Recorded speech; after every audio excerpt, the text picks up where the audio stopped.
How about the Penn State Nittany Lions, fellas? You beat Iowa. You're 2-1 now in the conference. They're 11-3 on the season. Patrick Young, what are you seeing in this Nittany Lions squad? Well, that was my first time getting a chance to really see them start to finish. Wow. Jalen Pickett.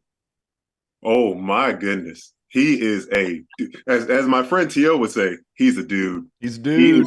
He is a dude. I mean, there's no way. He's a tough shot taker, tough shot maker, but shoots them with such confidence. I thought Andrew Funk was going to go for 40, honestly, after the first half, how much he lit it up.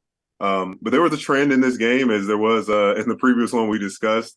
Northwestern had, or not Northwestern, in that game, Iowa outscored Penn State 53-39 in that second half. And I think Iowa figured out, hey, what's the formula for coming back into this game? Give Chris Murray the ball.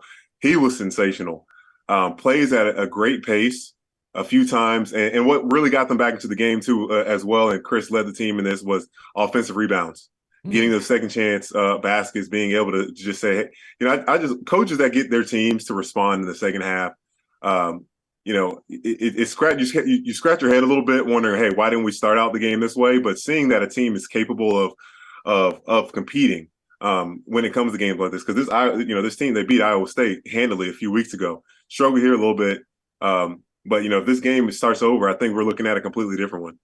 T.O., could other Big Ten teams take notes from who Penn State is from an identity standpoint? You know what I love? I love that you brought that up, because I refer to it whenever we were talking to Micah. They're a yin to the Big Ten's yang. Like, there's a lot of times, a big portion of these games where they're not playing anybody taller than 6'6", 6'7", and it's a bunch of guys switchable. They fly to the ball. You get in that paint, like, there's three bodies on you. There's a couple of possessions today where towards the end of the game where Iowa tried to get in there and guys just flock to the ball.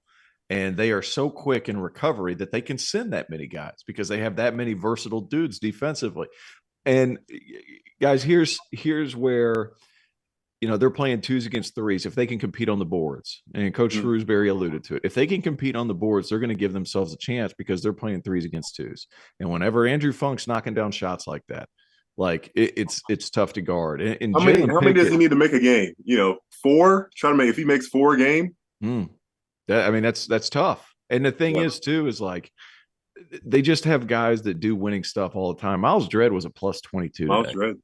He was a plus 22 today whenever he was in the ball game. I met the kid. I met him in Atlanta. He's an awesome guy. He is top tier, all class. Unbelievable. After my accident, he reached out to me and checked in on how I was doing. And it's like, I just met you a few weeks ago, kid. And he knocked down a 3 himself. That's high level. That's a high level kid. And then they just have guys that do winning things, and it just permeates through their program. There's just so many guys that can do so many things, and it just makes it incredibly tough to guard. And not only can they compete, it's because those 6'6", 6'5", 6'6" guys are so big and strong that they can defend at least for an allotted period of time. That's the big thing. They can hold off just enough for that help to get there. And defensively is where I would worry, just because of the size in that league. But this is also a team, if they get in the tournament, they could win a few games, because they are a mid-majors nightmare, because mid-majors try to space you out and shoot it. Penn State spaces you out and shoot it, but they have bigger, burlier dudes. So, like, if they get in the tournament, they could cause some problems. And doesn't that allow your ball screen coverage to be better? Well, it allows you to switch things, and then you're out of rotations immediately.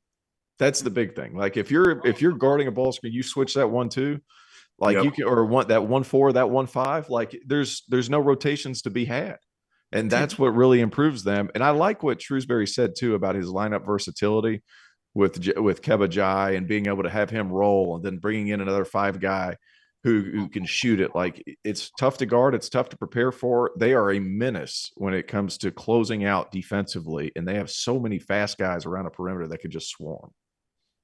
So they are at Michigan on Wednesday. Then they host Purdue on Sunday. I'll tell you what. Big test. Big test. But aren't you intrigued to see that offense and the spacing with Zach Edey on the other side? Absolutely. And I'm intrigued to see how Shrewsbury attacks those guys. because I have a lot of respect for him, guys. Whenever I saw him, and when he came down to Clemson, it was just X and O, X and O. Him against Brad Brownell going back and forth. Like, see him from that perspective to see how he's going to be able to attack those bigs and defend those bigs. Quite frankly, Defend the bigs, yeah. like that's going to be an issue too. How's he going to be able to do that?